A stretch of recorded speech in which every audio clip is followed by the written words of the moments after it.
श्री कृष्ण गोविंद हरि मुरारी। हे नाथ नारायण वासुदेव। श्री कृष्ण गोविंद हरि मुरारी। हे नाथ नारायण वासुदेव। सच्चिदानंद रूपाय विश्वोत्पत्त्यादि हेतुवे तापत्रय विनाशाय श्री कृष्णाय वयं नमः। श्री कृष्णाय वयं नमः। सच्चित आनंद स्वरूप परमात्मा जो सृष्टि के उत्पत्ति, पालन और संहार करता है तथा जीवों के आध्यात्मिक, आदि दैविक, आदि भौतिक तापों को नष्ट करने वाले हैं अर्थात जीवों के मानसिक, शारीरिक और भौतिक दुखों को दूर करने वाले हैं, उन श्री कृष्ण भगवान को हम नमस्कार करते हैं। श्री कृष्ण गोविंद हरि मुरारी। हे नाथ नारायण वासुदेव। श्रीमद्भागवत तृतीय स्कंध अथ चतुर्थोऽध्यायः। उद्धव उवाच अथ ते तदनुज्ञाता भुक्त्वा पीत्वा च वारुणीं तया बिभ्रंशति तज्ज्ञाना दुरुक्तैर्मर्मपस्पृशुः तेषां मैरेयदोषेण विषमीकृतचेतसां निम्लोच। श्री कृष्ण गोविंद हरि मुरारी। हे नाथ नारायण वासुदेव। आत्ममायया गतिं तामवलोक्य स सरस्वतीम् उपस्पृश्य वृक्षमूलमुपासित विशत वृक्षमूलमुपाविशत। श्री कृष्ण गोविंद हरे मुरारी। हे नाथ नारायण वासुदेव। उद्धव जी से विदा लेकर विदुर जी का मैत्रेय ऋषि के पास जाना। उद्धव जी ने कहा, फिर ब्राह्मणों की आज्ञा पाकर यादवों ने भोजन किया और वारुणी मदिरा पी। उससे उनका ज्ञान नष्ट हो गया और वे दुर्वचनों से एक दूसरे को के हृदय को चोट पहुंचाने लगे। मदिरा के नशे से उनकी बुद्धि बिगड़ गई और जैसे आपस की रगड़ से बांसों में आग लग जाती है, उसी प्रकार सूर्यास्त होते होते उनमें मारकाट होने लगी। भगवान अपनी माया की उस विचित्र गति को देखकर सरस्वती के जल से आचमन करके एक वृक्ष के नीचे बैठ गए। इससे पहले ही शरणागतों का दुख दूर करने वाले भगवान श्री कृष्ण ने अपने कुल का संहार करने की इच्छा होने पर मुझसे कह दिया था कि तुम बद्रिकाश्रम चले जाओ।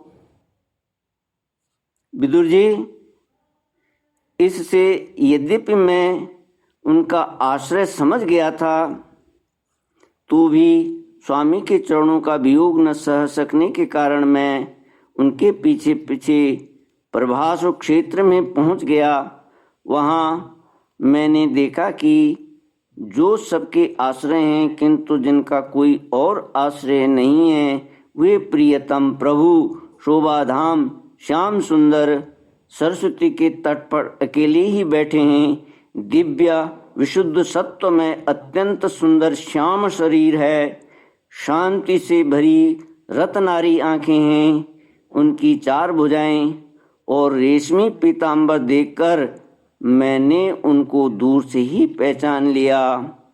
वे एक पीपल के छोटे से वृक्ष का सहारा लिए बाएं जांघ पर दायां चरण कमल रखे बैठे थे। भोजन पान का त्याग कर देने पर भी वे आनंद से प्रफुल्लित हो रहे थे। इसी समय व्यास जी की प्रिय मित्र परम भागवत सिद्ध मैत्रेय जी लोकों में स्वच्छंद विचरते हुए वहाँ आ पहुँचे। मैत्रेय मुनि भगवान के अनुरागी भक्त हैं। आनंद और भक्ति भाव से उनकी गर्दन झुक रही थी। उनके सामने ही श्री हरि ने प्रेम एवं मुस्कान युक्त चितवन से मुझे आनंदित करते हुए कहा। श्री भगवानुवाच वेदाहमन्तर्मनसि पिशितं ते ददामि यत्तद् दुर्वापमन्ये सत्रे पुरा विश्वसृजां वसूनां मत्सिद्धिकामेन वशो त्वयेष्टः। श्री भगवान कहने लगे, मैं तुम्हारी आंतरिक अभिलाषा जानता हूँ, इसलिए मैं तुम्हें वह साधन देता हूँ जो दूसरों के लिए अत्यंत दुर्लभ है। उद्धव, तुम पूर्व जन्म में वसु थे। विश्व की रचना करने वाले प्रजापतियों और वसुओं के यज्ञ में मुझे पाने की इच्छा से ही तुमने मेरी आराधना की थी। साधु स्वभाव उद्धव, संसार में तुम्हारा यह अंतिम जन्म है, क्योंकि इसमें तुमने मेरा अनुग्रह प्राप्त कर लिया है। अब मैं मर्त्य लोक को छोड़कर अपने धाम में जाना चाहता हूँ। इस समय यहाँ एकांत में तुमने अपनी अनन्य भक्ति के कारण ही मेरा दर्शन पाया है। यह बड़े सौभाग्य की बात है।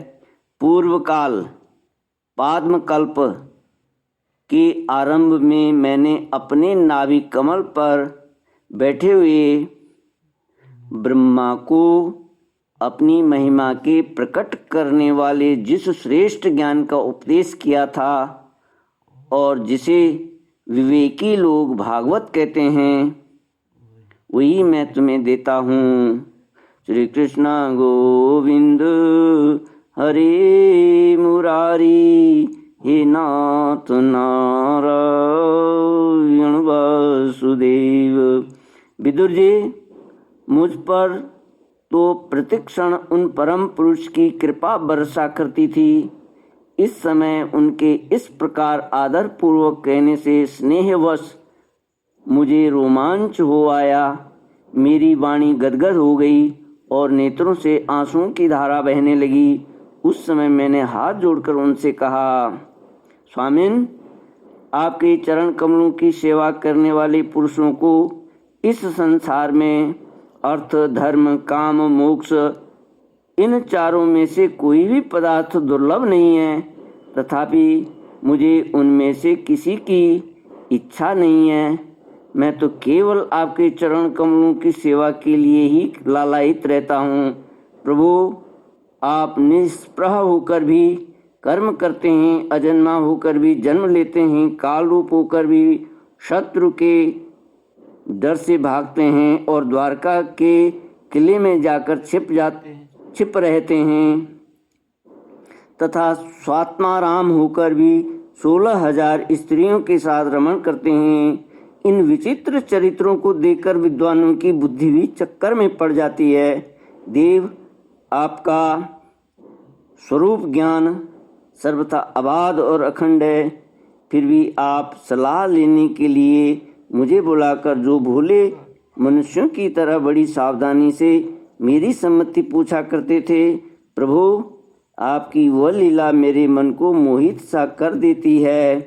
स्वामिन, अपने स्वरूप का गूढ़ रहस्य प्रकट करने वाला जो श्रेष्ठ एवं समग्र ज्ञान आपने ब्रह्मा जी को बतलाया था, वह यदि मेरे समझने योग्य हो तो मुझे भी सुनाइए, जिससे मैं भी इस संसार दुख को सुगमता से पार कर जाऊं। श्री कृष्ण गोविंद हरे मुरारी, हे नाथ नारायण वासुदेव।